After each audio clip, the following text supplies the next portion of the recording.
मसीह के बाबरकत उत्तम जलाली मुहीब और कादर बख्श नाम में आज सुबह मेरी तरफ से, मेरे ख़ानदान और चर्च की तरफ से आपको बहुत बहुत सलाम कबूल हो।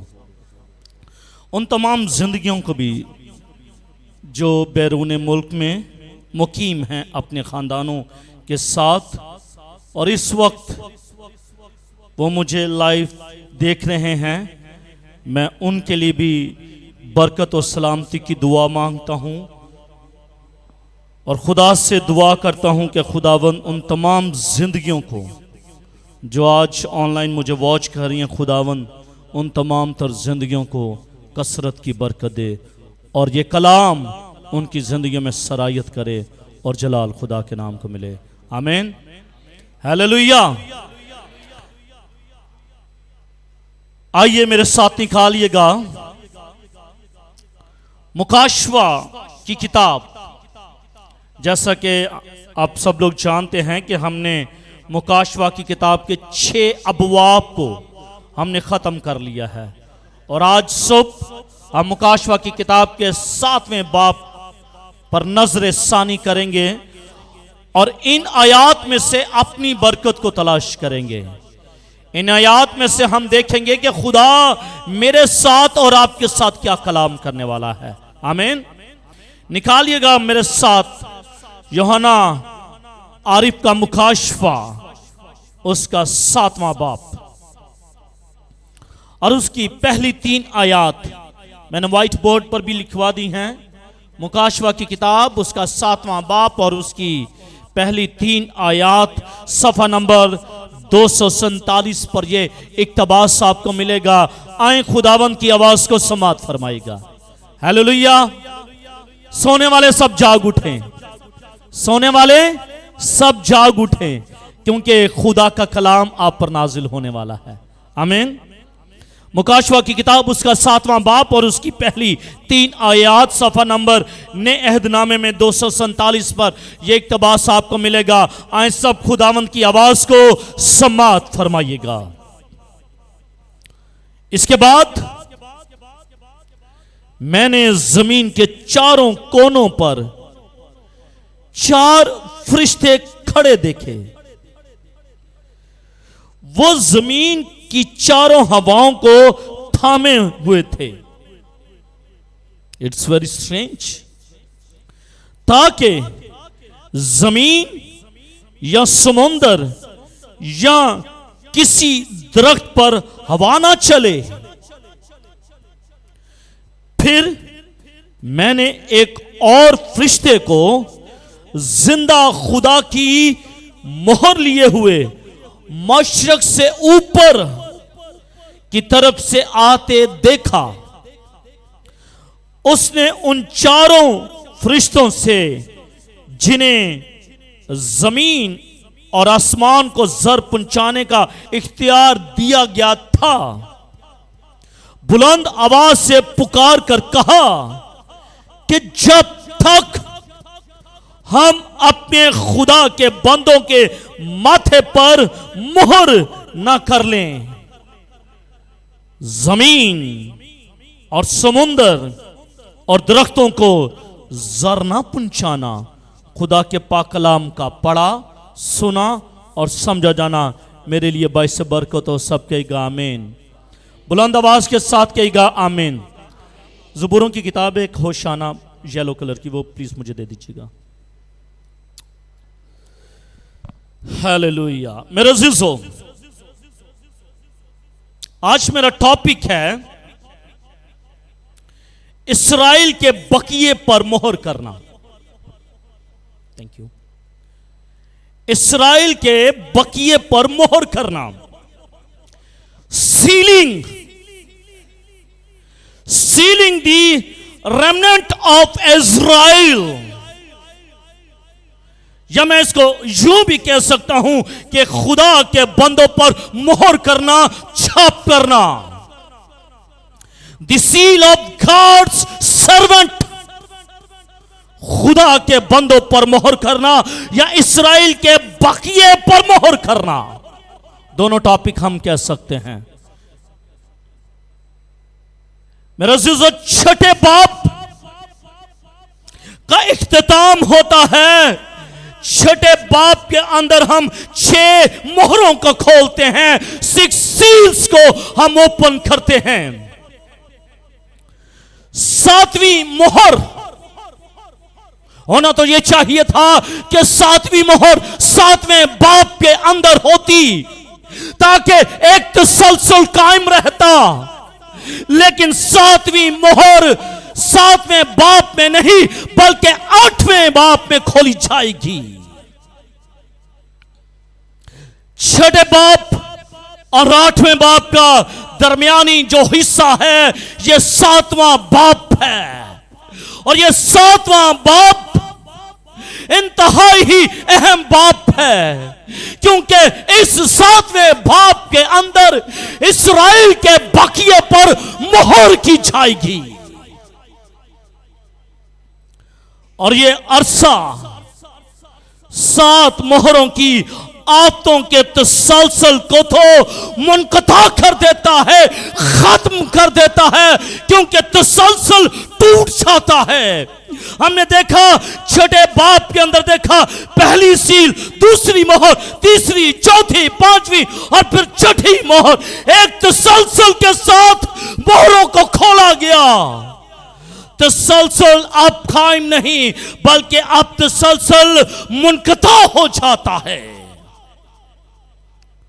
मगर इससे मुकाशवा की किताब की रूहानियत में कोई खलल नहीं पड़ता, ना ही रूहानियत में और ना ही रवानगी में कोई खलल पड़ता है।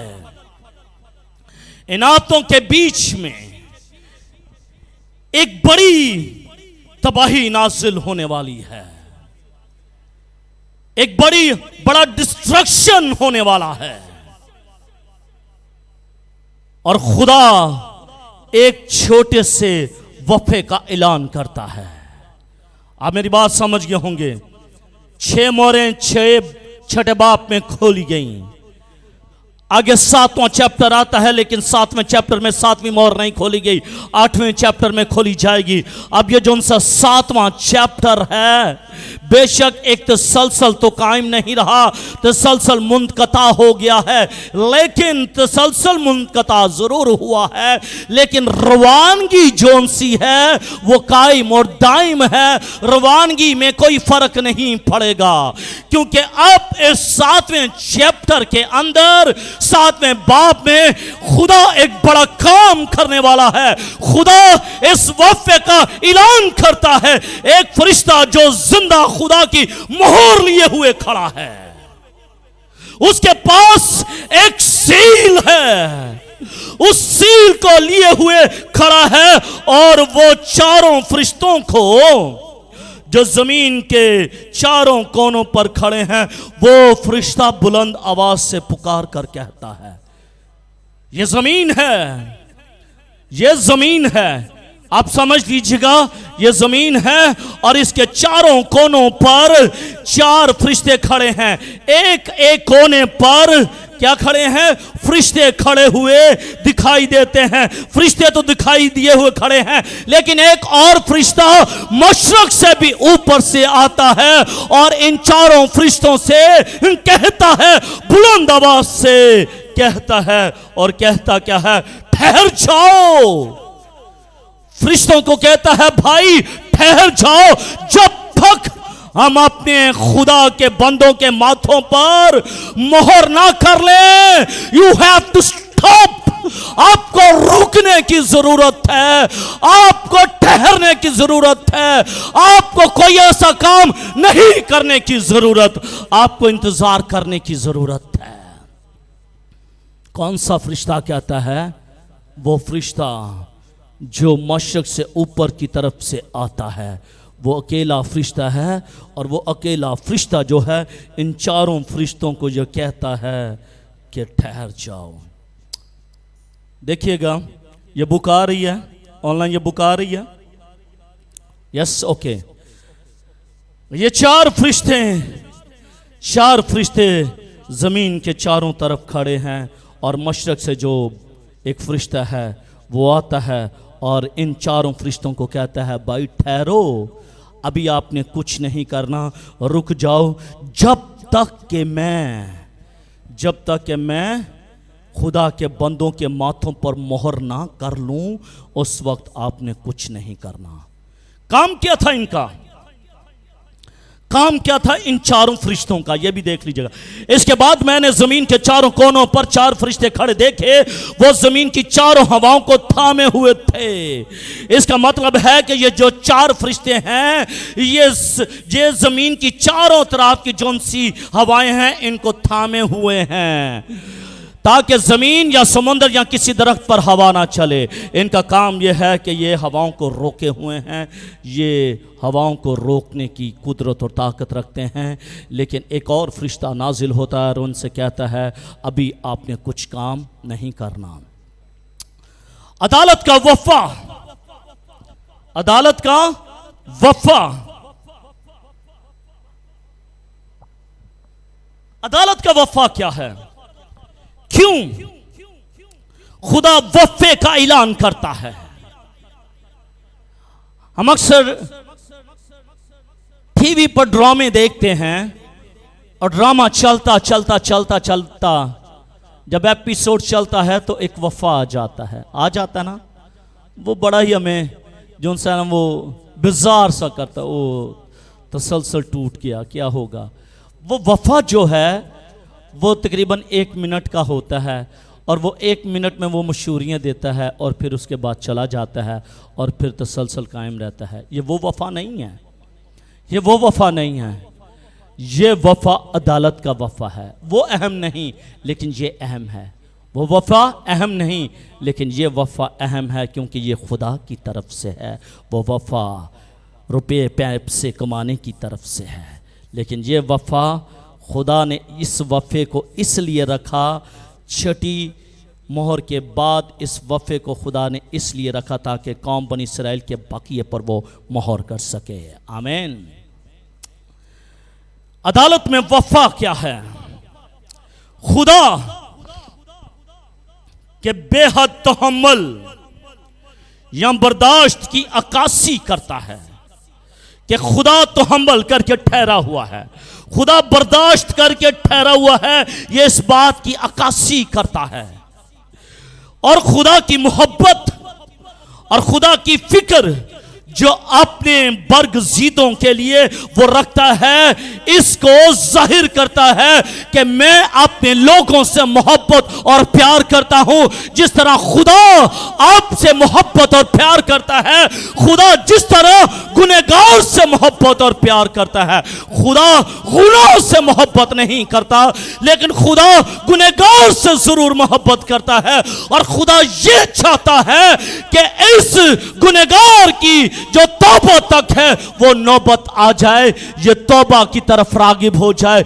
इसीलिए खुदा तो हम्बल करके, खुदा बर्दाश्त करके, खुदा वेट करके ठहरा रहता है कि ये गुनहगार कब मुझे अपना शख्सी नजात दहिंदा कबूल कर ले।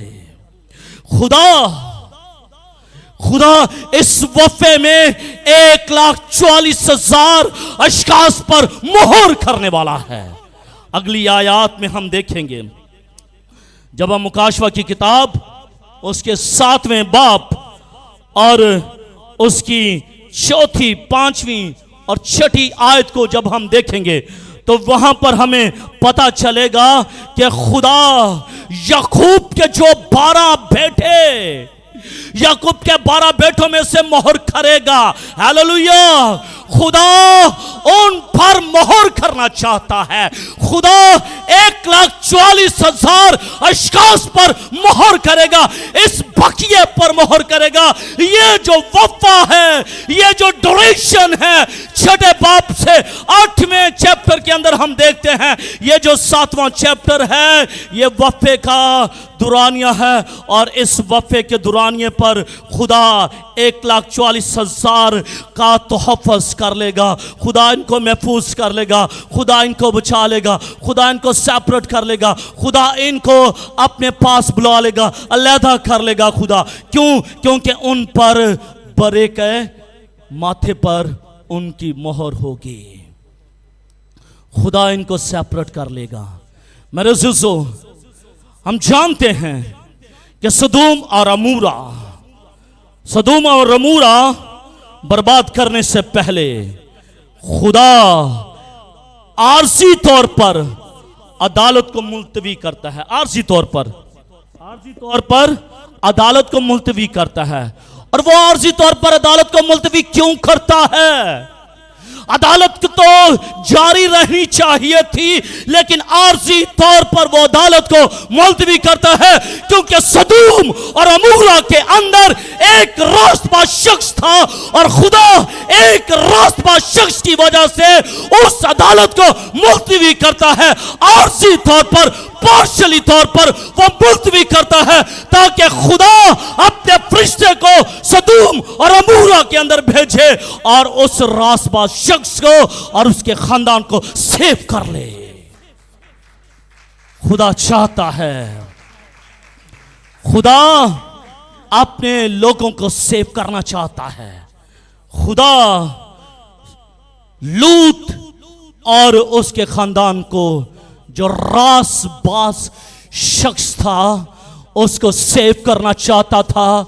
इसलिए खुदा ने आरजी तौर पर अदालत को मुलतवी कर दिया और खुदा ने लूत को बचा लिया, लूत को महफूज कर लिया।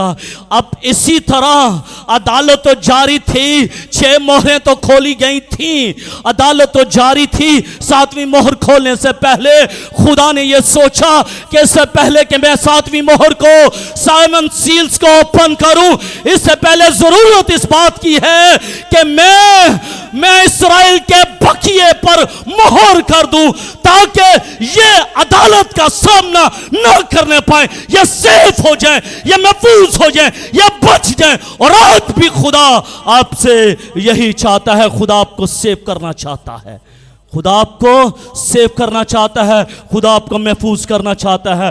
खुदा चाहता है कि मेरे लोग जो मेरे नाम से कहलाते हैं ये खाकसार बनकर दुआ मांगे और मेरे दीदार के तालिब हो, तब मैं उनकी दुआ को सुनूंगा और उनकी दुआ का जवाब दूंगा। मेरे अज़ीज़ों, खुदा ये चाहता है कि आप रासबाज बन जाएं, आप अलहदा हो जाएं, सेपरेट हो जाएं।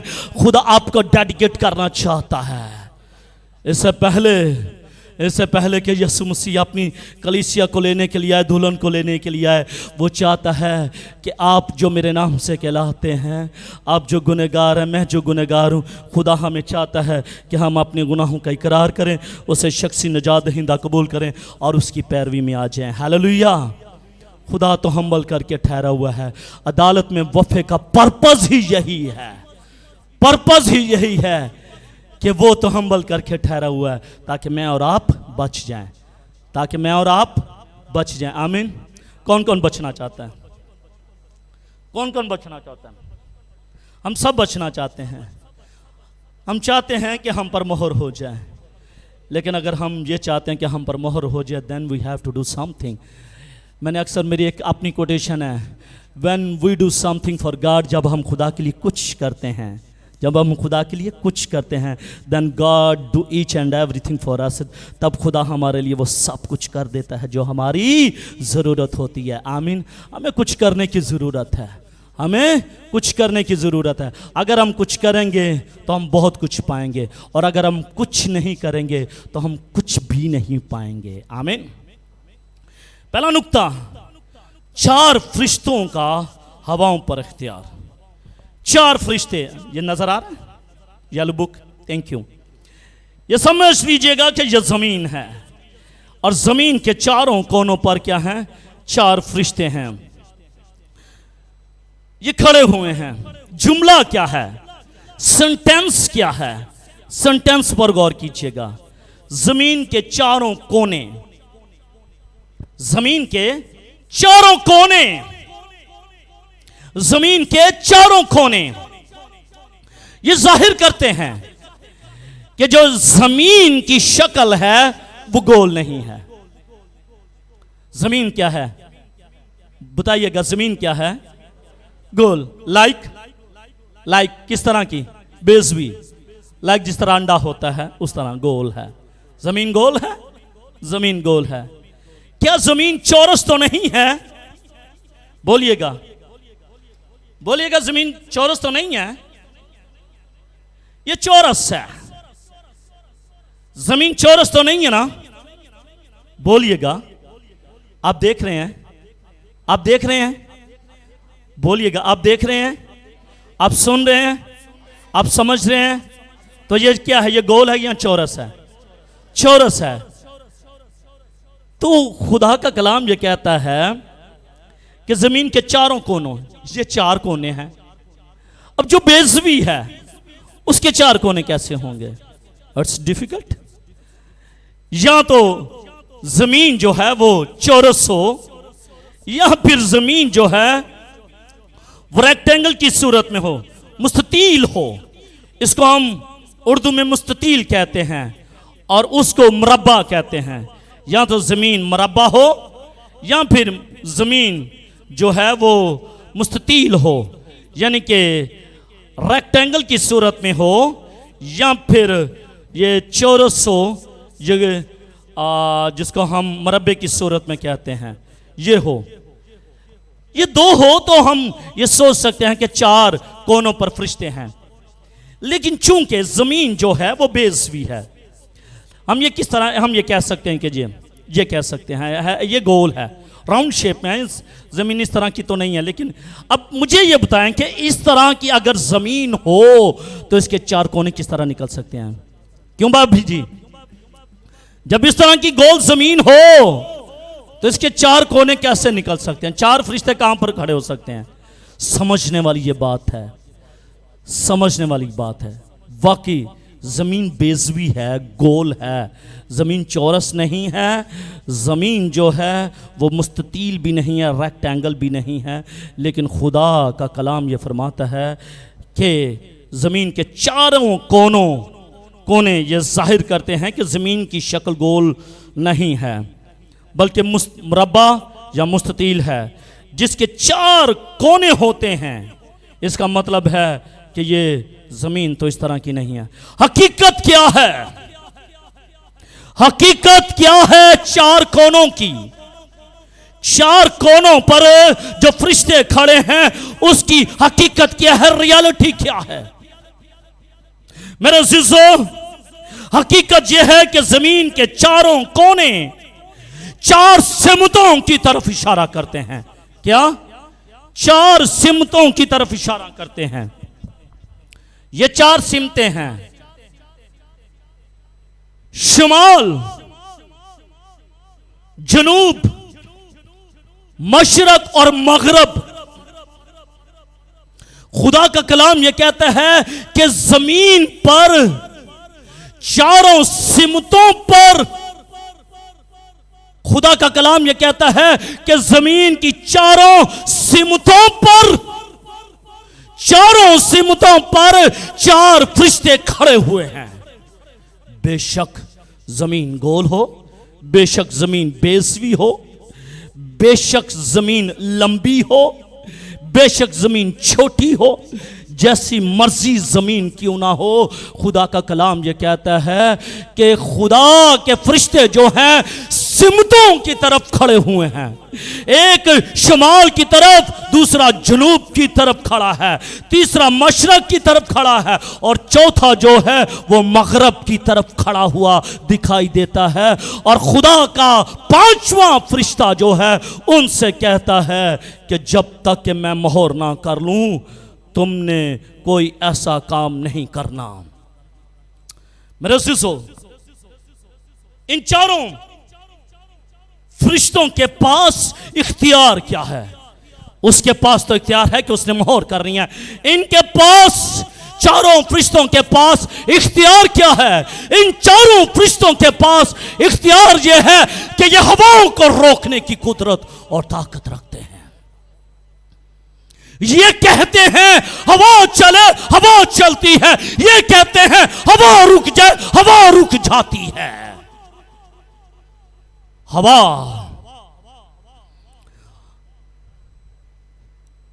सब लोग,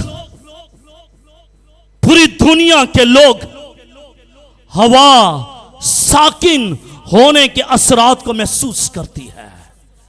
जब हवा ना चले तो क्या कहते हैं, सफोकेशन हो रही है, घुटन हो रही है, हवा का झोंका भी नहीं चल रहा। और जब हवा चलना शुरू हो जाती है तो क्या कहा जाता है कि today weather is very pleasant है, आज जो है मौसम बड़ा ही खुशगवार है। उस खुशगवारी की वजह क्या है कि हवाएं चलना शुरू हो जाती हैं, हवाएं चलना शुरू हो जाती हैं। दरख्त का एक पत्ता या घास का एक तिनका भी हरकत नहीं करता।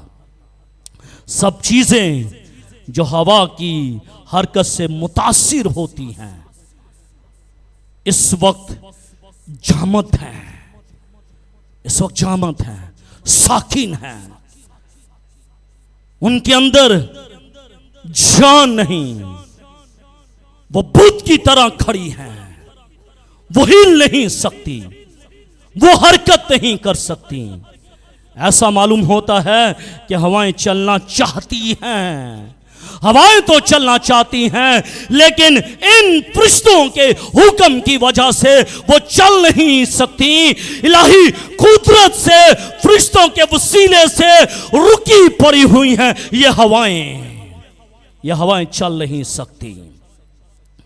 इन चारों फरिश्तों को हवा के जरिए जमीन वालों को नुकसान पहुंचाने का इख्तियार है। जब हवा चलती है नुकसानात होते हैं। और यू एग्री विद मी? जब हवाएं चलती हैं तो नुकसानात होते हैं। लेकिन खुदा का एक काम अभी बाकी रह गया है, इसलिए हवाओं को रोक दिया गया है कि जब तक के ये काम मुकम्मल ना हो जाए आपने हवाओं को रोक के रखना है। हवाएं, आप क्या समझते हैं? ये जो हवाएं चलती हैं ये ऐसे ही हैं। हवाएं जो चलती हैं, हम इन हवाओं में सांस लेते हैं, एंजॉय करते हैं। Weather is very pleasant today. क्या ये हवाएं क्या हैं? क्या ये हवाओं का असर हमारी जिंदगियों पर है? क्या इन हवाओं का असर जंग पर है? क्या इन हवाओं का असर फतहयाबी पर है? क्या इन हवाओं का असर खुदा की मर्जी पर है? ये हवाएं क्या हैं? मेरे अज़ीज़ों, जब खुरूज की किताब उसके 14वें बाब और उसके 21वीं आयत को जब हम पढ़ते हैं तो हम देखते हैं कि फ़िरौन की फ़ौजें कौम बनी इसराइल के पीछे पीछे भाग रही हैं। फ़िरौन की फ़ौजें पीछे हैं और कौम बनी इसराइल आगे है। और सामने क्या है? सामने मौत खड़ी है। पीछे मुड़कर देखते हैं तो पीछे भी मौत है। पीछे फ़िरौन की फौजें हैं, आगे बैरे अमीक है, बैरे खुलसम है, ठाटे मार रहा है, शोर मचा रहा है। कौम बनी इसराइल कहती है, मूसा से कहती है कि क्या तू हमें मरने के लिए यहां पर ले आया है? लेकिन खुदा उनसे कलाम करता है कि जिन मिस्रियों को तुम आज देखते हो आज के बाद फिर कभी ना देखोगे। क्योंकि खुदा को इल्म था कि खुदा आसमान पर से हवा को नाजिल करने वाला है, भेजने वाला है। और खुदा का कलाम ये क्या कहता है कि सारी रात तुंद पूर्वी हवाएं चली। क्या तुंद पूर्वी हवा चली और उस हवा ने समंदर को चीर डाला था। किसने? हवा ने। क्या मूसा की लाठी ने? मूसा की लाठी ने नहीं। मूसा की लाठी, बाइबल को गौर से पढ़िएगा। सारी रात तुंद पूर्वी हवा चली और जब हवा चलती गई वो पानी को चीरती गई। और वो पानी को जब चीरना उसने शुरू किया तो पानी को एक दीवार की तरह उसने खड़ा कर दिया। हवा पानियों को थमाने की कुदरत और ताकत रखती है। पानी के वसीले मौत वाक़ई हो जाती है, लेकिन हवाएं इस मौत को भी जिंदगियों से पीछे कर लेती है जिन पर बरे के खून की छाप होती है। क्या लिखा है? बरा ज़बा करना, बरा ज़बा करना और अपनी चौखटों पर लगा देना, ताकि जब मौत का फरिश्ता आएगा देखेगा तो वो गुजर जाएगा। उनके चौखटों पर बड़े के खून की छाप हुई थी, इसलिए उन्होंने बचना ही बचना था, उन्होंने बचना ही बचना था। और देखिए हवा चीरती गई उस पानी को, और जब चीरती गई तो हम देखते हैं कि वो बहरे कुलज़म का पानी दीवार की तरह खड़ा हो गया। इसका मतलब है हवाएं समुद्रों को काट देती हैं, हवाएं समुद्रों को काट देती हैं। और उस फरिश्ते को इल्म था कि ये जो 4 फरिश्ते खड़े हुए हैं जमीन के चारों तरफ में खड़े हुए हैं, अगर इन्होंने हवाओं को चला दिया तो कुछ जरूर होगा। इसीलिए उसने पहला काम ये किया कि तुमने अभी कुछ नहीं करना, यू हैव टू स्टे, आपने अभी ठहरना है, स्टे करना है। आमीन। दूसरी मिसाल हम देखते हैं हवाओं के तलक से। दूसरी जंग में जब अंग्रेजी फौज, जिसको यूके की फौज कहा जाता है, फ्रांस की एक बंदरगाह डनक्रंट में बड़े खतरे में गिरी हुई थी। यूके की फौज फ्रांस की बंदरगाह में बुरी तरह से घिरी हुई थी, बुरी तरह से फ्रांस ने उसे घेर लिया था। अब देखिएगा हवाएं करती क्या हैं। ये नहीं कि मूसा के दौर में नहीं, मसीह के दौर में भी, मसीह के दौर में नहीं, आज के दौर में भी, आज के दौर में क्या आपकी जिंदगी में भी हवाएं काम करेंगी। आमीन, आमीन। चारों तरफ से यूके की फौज को घेर लिया फ्रांस की फौजों ने, तो खुदा ने हवा को रोक दिया था। समुद्रों पर हवाएं चलती हैं ना, बड़ी अच्छी लगती हैं, लेकिन खुदा ने समुद्रों की हवाओं को रोक दिया था। क्यों? ताकि इंग्लिश चैनल पर गहरी धुंध छाई रहे। जब हवा नहीं चलेगी तो धुंध कायम रहेगी, जब हवा चलेगी धुंध भाग जाएगी। जब आप मरी में जाते हैं तो आप देखते हैं कि धुंध आगे आगे भागती है। क्यों? क्योंकि पीछे से हवाएं चलती हैं। जब हवाएं चलती हैं धुंध भागती जाती है। और तो हम देखते हैं कि इंग्लिश चैनल पर गहरी धुंध छाई रही, हत्ता के तमाम बहरी जहाज जब तक वो सलामती के साथ इंग्लैंड में नहीं पहुंच गए, खुदा ने उस बहरी बेड़े पर कोई आंच नहीं आने दी, बल्कि ये बहरी बेड़ा जो है सलामती के साथ इंग्लैंड में पहुंच गया, ताकि ब्रिटिश कौम के दुआ करने वालों को उनकी दुआओं का जवाब मिल सके। क्योंकि उस वक्त ब्रिटिश लोग उस बेड़े के लिए दुआ मांग रहे थे कि खुदा हमारे लोगों को बचा। और खुदा ने हवाओं को हुक्म दिया कि थम जाओ, रुक जाओ, हवाओं तुमने चलना नहीं है, ठहर जाओ, जब तक इंग्लैंड का भेड़िया ये पार ना चला जाए। हवाओं को रोक दिया था खुदा ने हवाओं को रोक दिया था। इसीलिए देखना, वो फरिश्ता है आया, वो मोर करके जा भी सकता था, लेकिन नहीं, उसे मालूम था कि अगर इन फरिश्तों के हुक्म से हवाएं चल पड़ी तो कुछ ज़रूर हो जाएगा। इससे पहले उसने मेन चैनल पर काम किया। इससे पहले कि मैं इस वीडियो पर आपको दिखाई दूं, इससे पहले वहाँ पर बच्चे बैठे हुए हैं जो OBS को कंट्रोल कर रहे हैं। अगर OBS ना हो तो मैं आप मुझे देख नहीं सकते। ऐसा ही है, आप मुझे नहीं देख सकते। इसलिए पीछे कुछ पहले करना पड़ता है ताकि आगे कुछ हो सके। इससे पहले कि वो 5वां फरिश्ता कुछ करता, उसने इस जो 4 फरिश्ते हैं इन पर काम किया कि हवाओं को रोक दें।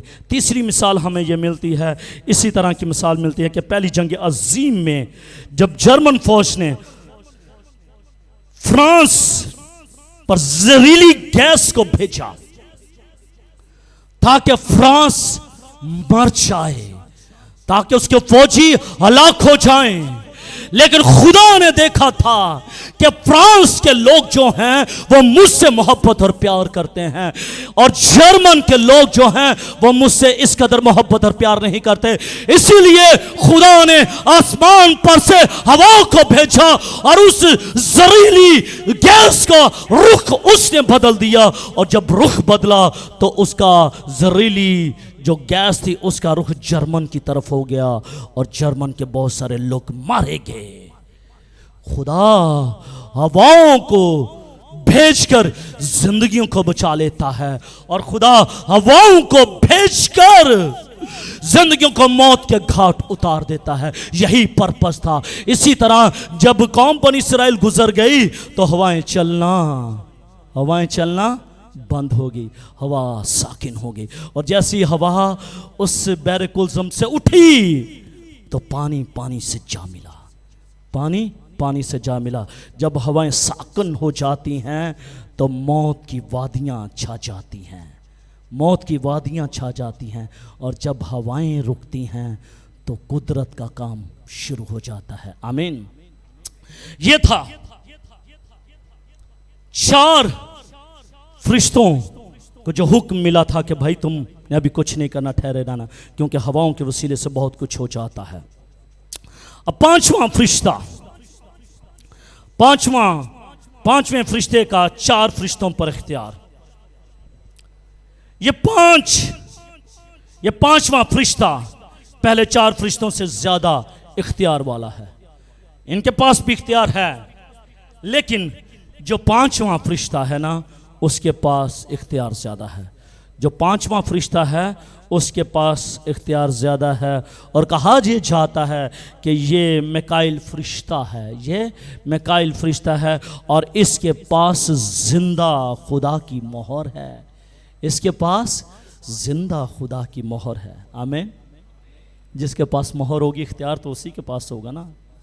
जिसके पास मोहर होगी इख्तियार उसी के पास होगा। अगर मैं निकाह करता हूँ तो मैं मोहर नहीं लगाता तो वो ऑथेंटिक नहीं होता। और अगर भाई नदीम कहते हैं भाई पैसा बुलाएं मैं अपनी मोहर लगा दूँ, तो क्या ये ऑथेंटिक हो सकेगा? नहीं हो सकेगा, क्योंकि निकाह मैंने किया है। मेरे पास ये इख्तियार है कि मैं निकाह रजिस्ट्रार हूँ, और मेरे पास ये इख्तियार है कि मैं उस मोहर को लगाऊं और वो निकाहनामे को अटेस्टेड करूं, ताकि नादरा वाला उसको एक्सेप्ट कर सके, और कोई दूसरे के पास ये इख्तियार नहीं है। इसका मतलब है इख्तियार बड़ा है। इख्तियार बड़ा क्यों? क्योंकि उसके पास मोहर है। अगर मोहर है तो उसके पास इख्तियार है। इसके मुतालिक 3 खास बयान किए गए हैं इस फरिश्ते के ताल्लुक से। इस 5वें फरिश्ते के ताल्लुक से 3 अहम बयान किए गए हैं, और वो 3 अहम बयान क्या हैं? वो मशरक से ऊपर की तरफ से आता है। वो मशरक से ऊपर की तरफ से दिखाई दिया।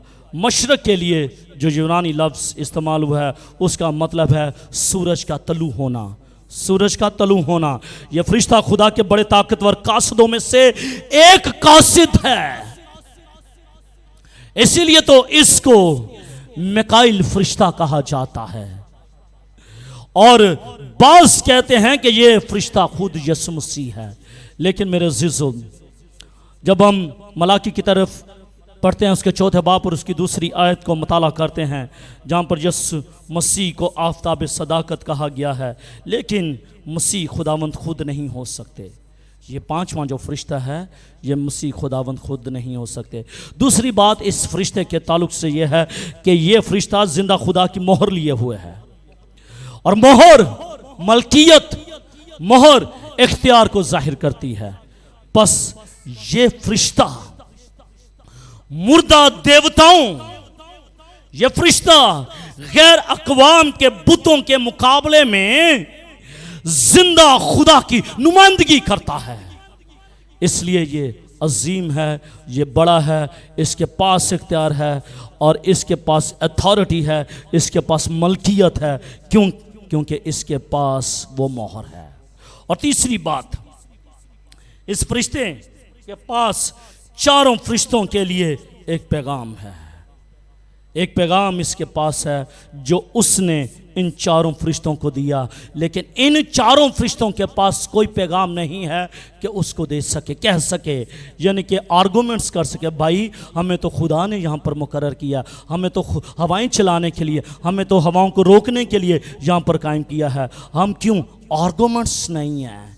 जैसा हुक्म सादिर हुआ इन्होंने सुना, क्योंकि इनके पास वो इख्तियार नहीं है जो उसके पास ये इख्तियार है। इसका मतलब ये हुआ कि उसके पास ये इख्तियार है। इसी इख्तियार के साथ उसने उन फरिश्तों से कहा कि ज़मीन और समुंदर और दरख्तों को ज़र ना पहुँचाना, क्योंकि ये फरिश्ते जो ज़मीन के चारों सिमतों पर खड़े हुए हैं ये हवाओं को भेजते हैं। और हमने सीखा है कि जब हवाएं चलती हैं तो मौत आ जाती है, और खुदा नहीं चाहता था कि ये हवाओं को भेजे और किसी तरह से ये जो 1,40,000 अशखास हैं इनमें से कोई मर जाए। खुदा नहीं चाहता था। खुदा ये चाहता था कि पहले इन पर मोहर हो जाए तब फिर हवाएं चले। इसलिए तो खुदा तो हम्बल करके मसीह खड़ा हुआ है, मसीह ठहरा हुआ है, ताकि आप अपने गुनाहों का इकरार कर लें, ताकि फिर मैं आ सकूं। क्योंकि जब वो आ जाएगा तो फिर उसके बाद मुझे और आपको मौका नहीं मिलेगा कि मैं और आप बच सकें। तीसरी और आखिरी बात, बकिए पर मोहर। पहली बात मैंने की तारुफ इसका बयान किया, उसके बाद अदालत में वफ़े को बयान किया, और खाके में जो पहला नुक्ता है 4 फरिश्तों का हवाओं पर इख्तियार मैंने जाहिर किया, और दूसरी बात मैंने 5वें फरिश्ते का चारों फरिश्तों पर इख्तियार को जाहिर किया, और अब आखिरी बात बकिए पर मोहर। और यही आज मेरा टॉपिक है, the seal of God's servant, खुदा के बंदों पर मोहर, इसराइल के बकिए पर मोहर, ceiling the remnant of Israel, के इज़राइल के बकिए पर मोहर, इज़राइल के बकिए पर मोहर। खुदा का रोकने वाला हाथ कुदरती ताकतों को थामे रखता है, वो थामे रखता है कुदरती ताकतों को, जब तक उसकी पाक मर्जी पूरी ना हो जाए। जब उसकी पाक मर्जी पूरी हो जाती है तो वो कुदरती अवामल को हुक्म देता है कि वो काम करना शुरू कर दें। लेकिन जब तक खुदा की मर्जी नहीं होती, कुदरती अवामल वो अपना काम करना रोक देती हैं। खुदा के बंदों पर मोहर की जाती है। खुदा के बंदों की क्यों जरूरत पड़ी? क्यों खुदा इन बकिए पर मोहर करना चाहता है? एक सवाल पैदा होता है। इन फरिश्तों को भी रोक दिया, 5वें फरिश्ते को भी भेज दिया कि जाओ भाई मोहरें करो, मोहरें लगाओ। इसकी वजह क्या थी? वजह क्या है कि हवाओं को रोक दिया गया? वजह क्या कि 5वें फरिश्ते को भेज दिया गया? वजह क्या कि मोहरें लगाई जाएं? वजह क्या थी? वजह एक ही थी, और वो वजह ये थी कि कलीसिया के उठाए जाने के वक्त सब, जब मसीह आएगा ना, कलीसिया को उठा ले जाएगा, और जब उठा ले जाएगा तो उसके बाद बड़ी मुसीबत आएगी। बड़ी मुसीबत का दौर 7 साल दौर होगा, और उस 7 साल दौर में 3.5 साल का जो दौर होगा उसकी बात हो रही है। मेरे अज़ीज़ों, जब कलीसिया उठा ली जाएगी तो फिर एक नया दौर शुरू होगा। जब मैं और आप उठा लिए जाएंगे, जब मैं और आप आसमान पर चले जाएंगे, उसके बाद फिर एक नया दौर शुरू होने वाला है। एक नया दौर शुरू होने वाला है। उस दौर के बारे में आपको मालूम नहीं है। हाँ, वो दौर शुरू होगा। उस दौर को बड़ी मुसीबत का दौर कहा जाता है। उस दौर को बड़ी मुसीबत का दौर कहा जाता है। और उस दौर में जो लोग सच्चे मसीह होंगे, उन पर मोहर की जाएगी। वजह ये थी, कलीसिया तो आसमान पर है ना, कलीसिया आसमान पर है। अब एक नया दौर दोबारा शुरू होगा, एक नया दौर दोबारा शुरू होगा जिसको बड़ी मुसीबत का दौर कहा जाएगा। याद हो मैंने 5वें चैप्टर में एक सरमन दिया था कि कुर्बानगाह के नीचे रूहें पुकारती हैं, कुर्बानगाह के नीचे रूहें पुकारती हैं कि कब तू हमारे खून का बदला लेगा।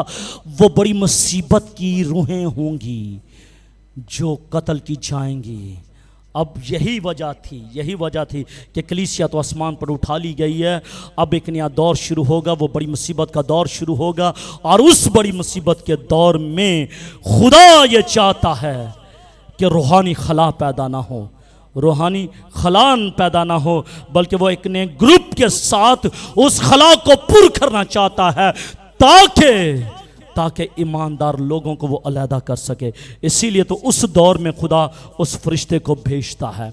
और मेरे अज़ीज़ों, पहला सलातीन उसका 19वां बाब और उसकी 18वीं आयत में, जब एलिया ने सोचा कि खुदा की पैरवी करने वाला सिर्फ मैं ही अकेला बचा हूं, वो ये सोचता है कि मेरे सिवा और कोई जिंदा खुदा की इबादत करने वाला नहीं है। खुदा को मालूम था कि जब कलीसिया उठा ले जाएगी तो कलीसिया ये कहेगी सिवाय हमारे और तो कोई जिंदा खुदा की इबादत करने वाला है ही नहीं। इसीलिए खुदा ने उससे कहा था कि अभी 7,000 लोग बचे हुए हैं जिन्होंने बाल के आगे अपने घुटने नहीं टेके। भाई तू अकेला नहीं है जिसने बाल के आगे घुटने नहीं टेके, 7,000 लोग और ऐसे हैं जिन्होंने बाल के आगे घुटने ही नहीं टेके। जब हम आसमान पर उठा लिए जाएंगे, हम भी जब यीशु मसीह से कहेंगे कि हम ही सिर्फ रासबाज हैं, हम पर मोहर हुई है क्योंकि ये नए घर हमारे पास हैं। लेकिन खुदा उस वक्त हमें भी यही कहेगा, ए बेवकूफ़ लोगों, तुम्हें नहीं मालूम तुम्हारे सिवा अभी और ईमानदार लोग जमीन पर बाकी हैं जिन पर मोहर की हुई है, ताकि मैं और आप प्राइड ना कर जाएं कि वो आर राइचियसनेस पर्सन। प्राइड ना करें। खुदा नहीं चाहता कि हमारी जिंदगी में प्राइड आए, खुदा नहीं चाहता। अगर हम उन मकामों में जाकर रहेंगे तो मत सोचिएगा कि सिर्फ हम ही खुदा के साथ रहेंगे। मेरे अज़ीज़ों, जो नया दौर, दूसरा दौर शुरू होने वाला है, बड़ी मुसीबत का दौर, उसमें भी ईमानदार लोग होंगे जो जिंदा खुदा की इबादत करेंगे और खुदा के नाम को इज़्ज़त और जलाल मिलेगा। आमीन। ये मोहर क्या है? ये मोहर क्या है? जल्दी के साथ, मोहर खुदा का पाक रूह है। इफ्सियों का खत उसका पहला बाब और उसकी 13वीं आयत में मोहर के लिए वही लफ्ज़ इस्तेमाल हुआ है जो पाक रूह को बयान करने के लिए इस्तेमाल किया गया है। इसका जिक्र हमें इफ्सियों का खत उसका चौथा बाब और उसकी 30वीं आयत में मिलता है। और खुदावंद यीशु मसीह पर भी यही पाक रूह की मोहर की गई थी। खुदा की मोहर लगने से खुदा के बंदों को अपनी ख़तरनाक मिशन पूरी करने के लिए ख़ास ताकत मिल जाती है। और उन जिंदगियों को भी जो जिंदगियां बड़ी मुसीबत के दौर में होंगी, जब उन पर भी ये मोहर हो जाएगी तो उनको भी मिशन में काम करने में आसानी मिल जाएगी। मेरे अज़ीज़ों, एक और भी शख्स है जिसको हम मुखालिफ़े मसीह कहते हैं, वो भी अपने बंदों पर मोहर करेगा, वह भी अपने बंदों पर मोहर करेगा। एक तरफ ये 5वां फरिश्ता मोहर करेगा और दूसरी तरफ मुखालिफ़े मसीह अपने लोगों पर मोहर करेगा। लेकिन देखना यह है कि मैं और आप मुखालिफ़े मसीह की मोहर के ताबे होंगे या फिर हम उस 5वें फरिश्ते की मोहर के ताबे होंगे। क्या हमारे आने वाले लोग उस फरिश्ते की मोहर की जद में होंगे या फिर हम मुखालिफ़े मसीह के मोहर के नीचे होंगे? It's depend on your self. ये आप पर मुनसर है, ये उन लोगों पर मुनसर होगा जो मुसीबत के बड़े दौर में आने वाले हैं। मेरे अज़ीज़ों, मुकाशवा की किताब उसके 14वें बाब और उसकी पहली 5 आयात में मुसीबत के आखिर में मंजर बदलता है। 14वें बाब में मंजर बदलता है तो ये गोया सयून के पहाड़ पर मसीह के साथ खड़े दिखाई देंगे। ये लोग जो हैं जिन पर फरिश्ता मोहर करेगा, ये मसीह के साथ सैयोन के पहाड़ पर खड़े दिखाई देंगे। और ये वो लोग हैं जिनको यीशु मसीह ने मत्ती की इंजील 25वें बाब में ये कहा कि ये मेरे भाई हैं, ये मेरे भाई हैं। कितना बड़ा रिवार्ड है कि ये मेरे भाई हैं। वो भाई के नाम से जाने जाएंगे जिन पर ये 5वां फरिश्ता मोहर करेगा। अब देखने और सोचने और समझने की बात है कि क्या उन जिंदगियों पर ये 5वां फरिश्ता मोहर करेगा या फिर मुखालफे मसीह मोहर करेगा। अगर मुखालफे मसीह ने मोहर कर दी तो फिर खुदा उनसे कहेगा, ऐ मल्लानो मेरी नज़रों से दूर चले जाओ, मेरी तुमसे कोई वाकफियत नहीं है। लेकिन अगर ये फरिश्ता अगर 1,40,000 अशखास पर मोहर करेगा तो फिर मेरे अज़ीज़ो सैयोन के पहाड़ पर वो लोग मसीह के साथ खड़े होंगे और फिर मसीह उनको कहेगा, ये मेरे भाई हैं। खुदा मुझे और आपको ये फजल बख्शे कि खुदावन यीशु मसीह मुझे और आपको भाई कहने वाला हो। खुदावन इस कलाम के वसीले से मुझे और आपको ये बरकत दे कि हम सयून के पहाड़ पर मसीह के साथ खड़े हो सकें। अगर हम मसीह के साथ खड़े होंगे तो हम उन मकामों में जाकर रहेंगे जो उसने हमारे लिए तैयार किए। खुदा मुझे और आपको इस कलाम के वसीले से बड़ी बरकत दे, आमीन। आए मेरे अज़ीज़ों, अपनी आंखों को बंद करें, अपने स्वरों को झुकाएं और हम दुआ मांगें। सब अपनी आंखों को बंद करें, सब अपनी आंखों को बंद करें।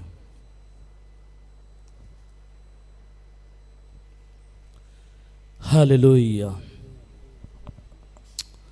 आसमानी खुदावंद, हम यीशु मसीह के नाम के वसीले से हम दुआ मांगते हैं कि खुदावंद ये फरिश्ता जो 5वां फरिश्ता है और ये इस्राएल के बकिए पर मोहर करने वाला है, फजल बख्श दे कि खुदावंद इससे पहले कि ये इस्राएल के बकिए पर मोहर करें, खुदा हम तेरे साथ हवा में उड़कर तेरा इस्तकबाल करें और हमारी ज़िंदगियों से तेरा नाम इज़्ज़त और जलाल कसरत के साथ पाता चला जाए।